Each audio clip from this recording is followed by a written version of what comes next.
So we are northbound along the coast of Chile, going to our next destination, which will be on the Pacific coast.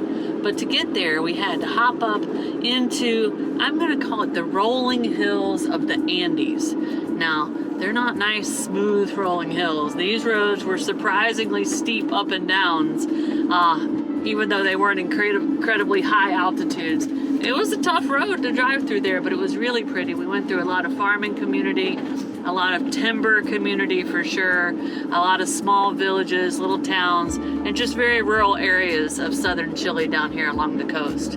But now we have turned back towards the coast. We were coming out of the timber area. We're more in the marshy area, starting to go over several little bridges. So of course we're looking for marsh kind of birds. But we're getting really close to our next camp. And there's supposed to be a really cool experience you can do here way off the beaten path, but it is not tourist season, so we have no idea if it's going to be open or closed. But we do love to take you guys to the coast, so that's what we're doing, and when we get there, we'll figure out if it's open, right? We'll see. Oh, we also think we saw a fox on our way here.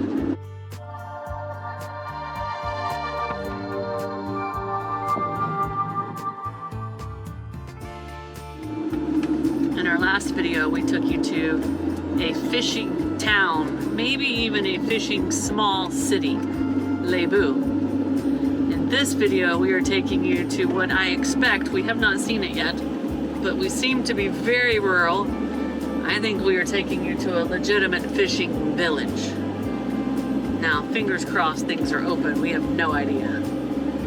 Welcome to Llico. We made it. It's definitely a small fishing village. A lot of the town did look closed down because there's no tourists here at this time of the year, but there were a few restaurants that were open, and this place is supposed to be known for good seafood. And it looks like a fisherman is bringing something up on the dock right there, so I'm gonna run down there? Check it out. Do it. And then we'll look at the restaurants and see if this is something we can do. So first off, they have a lot of boats on the beach, so they don't have a jetty or causeway here. But we are kind of tucked away in a little bay. There's an island out there, maybe acts as a break. There are some boats anchored out there, but these aren't super big boats. But I think people are backing down here to load up on some fish that have been caught. Mussels, a lot of mussels.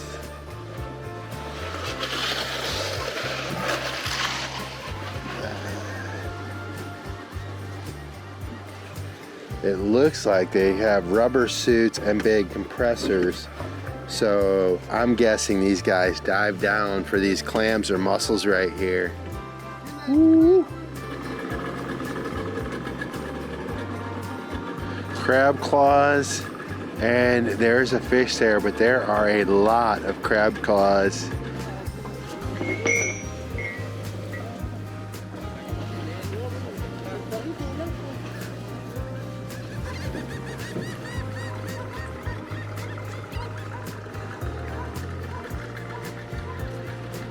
So somewhere right out there where we're looking, maybe where those buoys are, there's supposed to be a floating restaurant with fresh mariscos. Yeah, like you would get in a little boat, they'd drive you, I don't know, a couple hundred yards out there. It's like a little platform, a little floating dock with a little covered area and some tables, and they'd open them up fresh for you right there. You had to carry your own crackers and hot sauce or whatever you wanted with it. But it doesn't look like it's there. It's not even there. It's not even there, so I don't know what happened. But there are a lot of restaurants open. So we're gonna go get Kurt some seafood, and maybe me if they have something I like. We just fumbled our way through an order because this is seafood we've never seen the names of before, and the translator on Google did not help very much. We're getting a big platter of a lot of different types of seafoods, and I think most of it's cold, so this should be really interesting. And they have a seafood that I like, or at least I think I like. Back in Florida, they have Florida stone crab claws. When they come in season, they're one of my favorites ever. Down here, they have Chilean stone crabs, but they're called carapachos. There's some on this platter we got. We're gonna see if it's good. Round one has arrived. It is a splurge. What is it, Kurt? Crab-filled empanadas. Oh.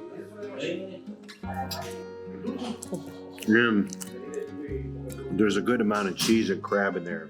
You know, it's tasty. I'm gonna try a little green salsa verde. Put it in there. Give me another bite.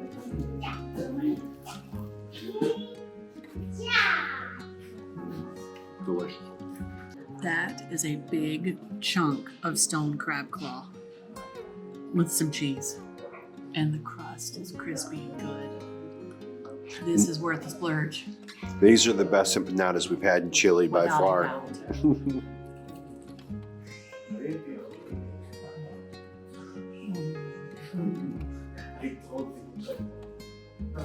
I don't know if you guys can hear that sizzling.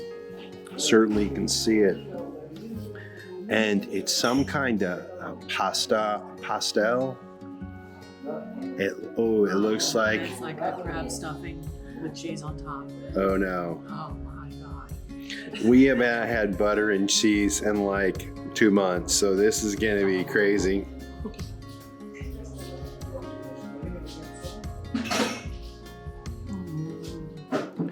Is it hot? This is the kind of food that my granny said a long time ago will make you sing. This is singing food. You guys have seen Snow dance. Trust me, we do not want to hear her sing. No. Oh man.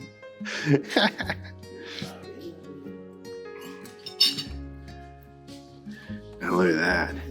I'm gonna get that little crispy piece right off the top. Cheers, guys.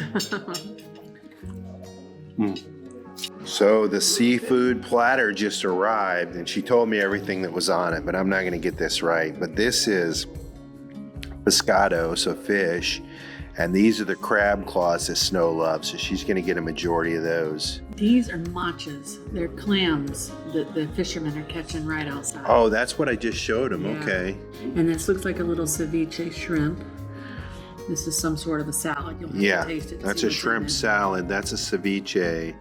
And then this thing right here looks really weird.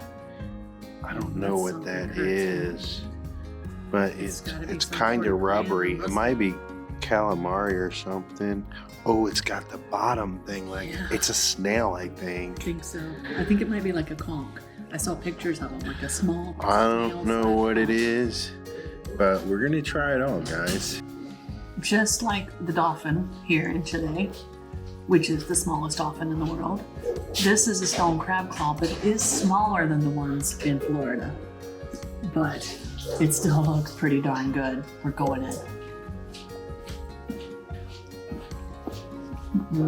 It's so sweet. It doesn't need butter at all. It's good. They're all mine. I don't normally try unusual food that I don't know what to expect. And this is the matcha. This is the clam that comes down here. I'm going in. I think I've said I'm going in like 4 times. It's Well, actually I'm scared pretty good. about this one. I already had it. It's got like a light, Is it like an oyster? Do you chew it? Or? lice. It's not real chewy like you'd expect a clam, but there's a little bit chew to it.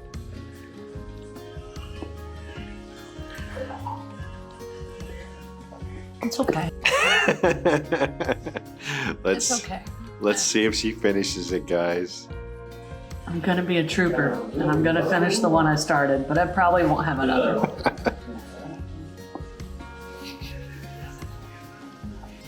Swallow. I'm working on it.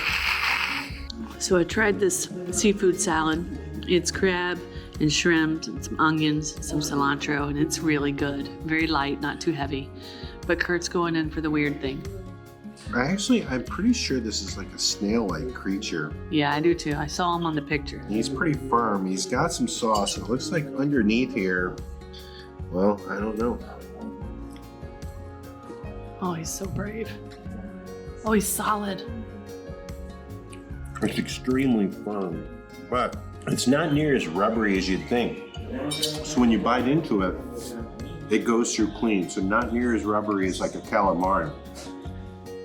Not a lot of taste to it, but with the sauce, it's really good. I'd eat more of these. Well, you just did. All right, the only thing left to try is the ceviche and the fish. We're gonna dive in and finish this food. But it is really, really, really good. When we first got here, I was a little bit disappointed that I didn't see the little floating restaurant out in the bay or harbor or whatever this is called here. But that's one of the best meals I've had in a long, long time. And that restaurant will sell 12 of those yummy empanadas for 10,000 pesos. So that's $10 or $11. So a lot of people, while we were sitting there eating, were coming in and just leaving with a dozen of those crab empanadas. So it's a small little village, a cool little cultural feel. I am not disappointed at all. So we'll be spending the night here, hopefully getting some really nice footage of the fishermen if they go out in the morning. What a cool little place. They sell the moriscos, our van, very cheap. Cheap seafood over there. Cheap seafood right by our van. We're opening up a seafood stand, guys. Place your orders now.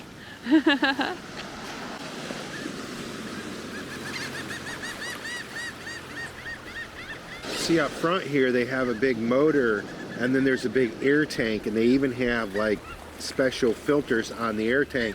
So when it takes the air and it filters it, and it goes down these orange tubes down the side of the boat, and then they've got the longer yellow line, so two guys can go down there, one with each thing, and that's probably, I'm gonna guess, 100 foot of line right there. So they go down pretty deep and they catch crabs and mussels and clams and yeah, all kinds of moriscos.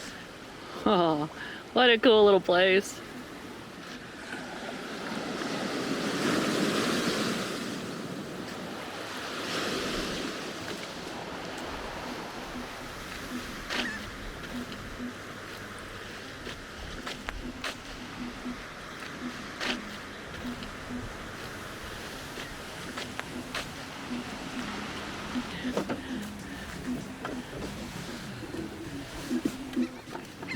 Good morning, everyone. It is a beautiful morning, and the birds are flying around all over there in this beautiful little fishing bay.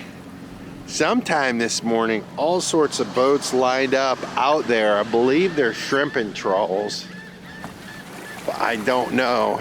And throughout the night, evening, and even in the morning, various trucks have been backing down this little dock, and the boat will come in and they'll load up a box or two of fish or crabs or clams.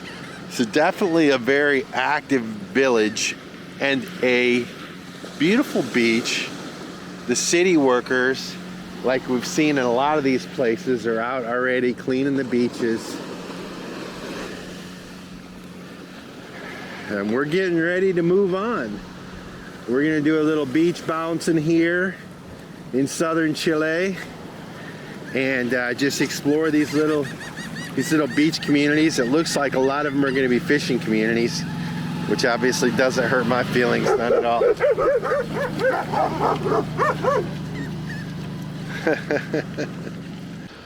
So these boats are set up different than the ones in Lebu. These have those air tanks I was telling you about for clamming. But some of them are set up more for fishing and some of them are set up more for crabbing. So you can see the nets over there on the ground. That would be for gill netting. And so basically the fish swims through the net. The mesh size is such that the fish can't squirt all the way through. And then when the fish tries to back out, it catches his gills. So he's too fat to go all the way through, and he can't pull himself out once he get past the gills. That's why they call it a gill net. And so the size of the fish that they catch depends on the size of the mesh.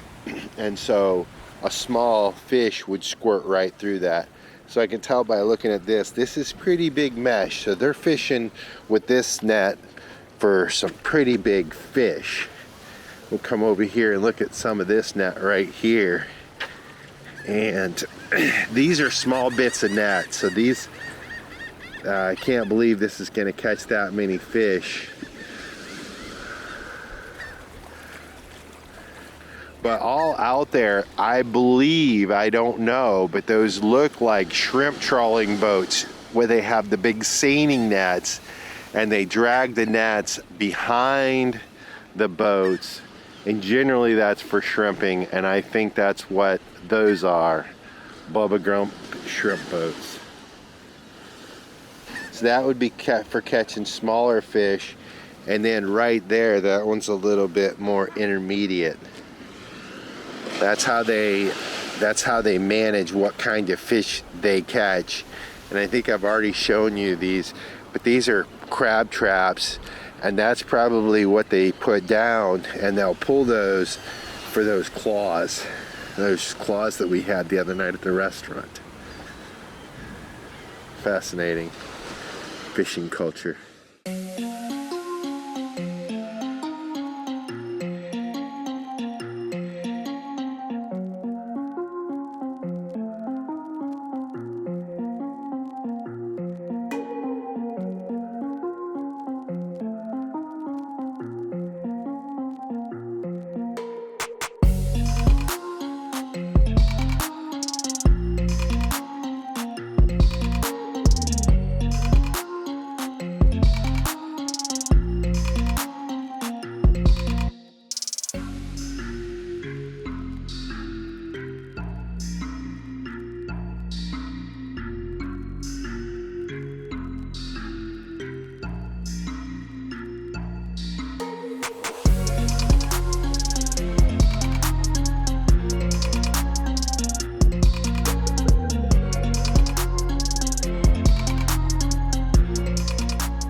We are continuing north, and we have a big destination planned today. Really excited about it. Something cool and unique that you guys have not seen.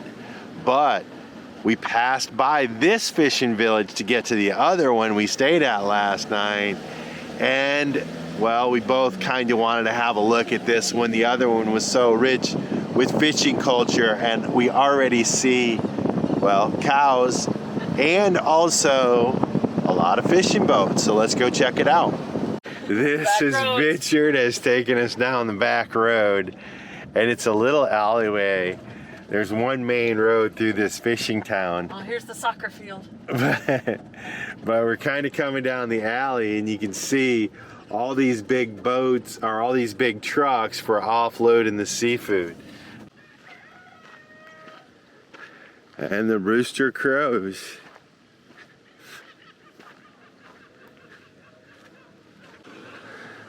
So again, a lot of boats with these compressors on them for diving down, probably for clams. Yep, all these boats.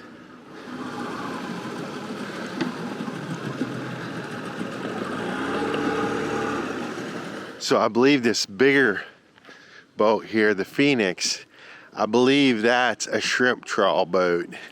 And so you can see they kind of got the hoists and all that type of pulleys and gear where they could possibly drag some seines, put some big nets out. Not sure, but that would be my guess. Definitely a deeper hull, wide boat. Anyway. So we were driving out of Tabul. We had to stop here at this river where it kind of gets flatlandy, marshy looking almost, because there was so many water birds.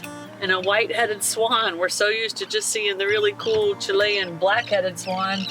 To see a few that were just white was pretty cool. So we stopped for a minute, but we are back on the road. But as we leave this area, I want to tell y'all this is one of our favorite things about traveling in a van. This kind of travel style affords us the opportunity to get to places that most tourists, even adventurous tourists, would never be able to seek out and go spend some time at. So as much as we love the little area of Llico, I don't see how you could get out there and spend some time out there without traveling in a little tiny house on wheels. So just one more plus sign for van life traveling. Back on the road. As we get farther north, things are getting more and more developed. This might be a good time to tell you guys we're getting close to a really big city. Not Santiago, but I believe Concepcion, which is where we're headed, is the second largest city in Chile. And it's supposed to be pretty big. We've gone past some military checkpoints that we did not get pulled over at, thank goodness. We're getting into toll roads, there's barrier wall, there's big street lights, everything is getting more and more developed. Now we have one stop before we actually get to the city, but I thought I would kind of explain why things outside look different. We are in the town, I believe it's called Lota, and this is turning into an interesting little journey through here. And I want to try to do my best to describe this area, but to me it's a very blue-collar working class area, and that would be typical where you have, you know, a strong fishing culture and also a strong mining culture. We've told you in previous videos about the mining along the west coast, and there's also a lot of timber industry. We've seen some big paper mills and sawmills and things of that nature.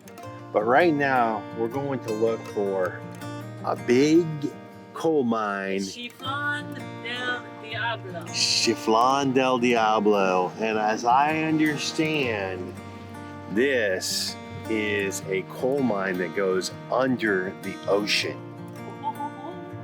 Look at this, guys. I don't know if it's opened or not, but we're gonna give it a try. Okay.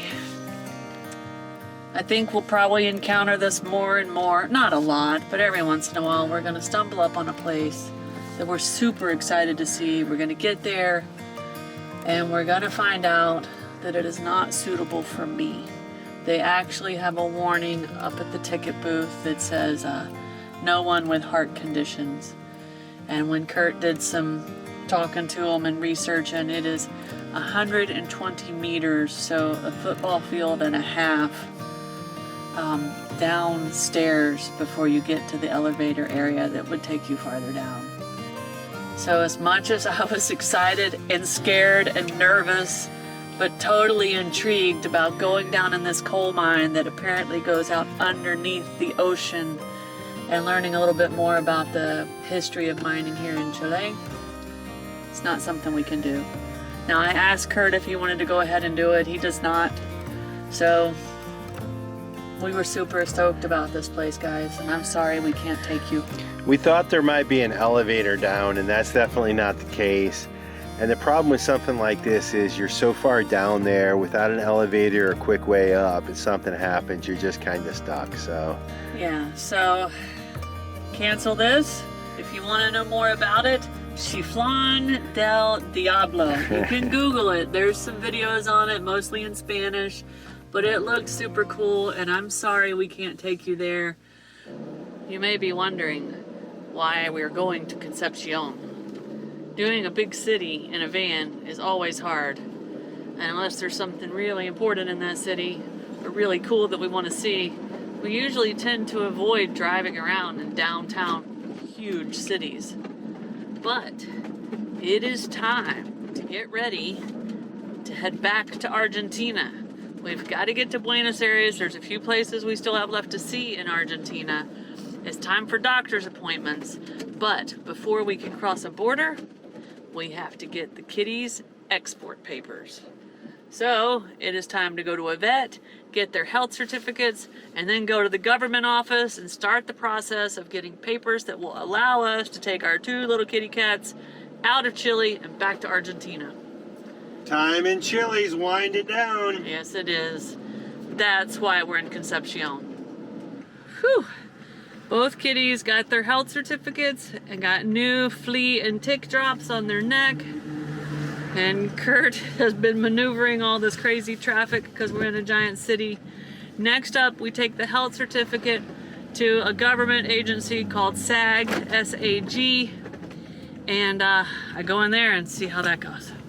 The chaotic city day continues. We went to the government office. It was closed up tight, but things do close for the lunch hours around here.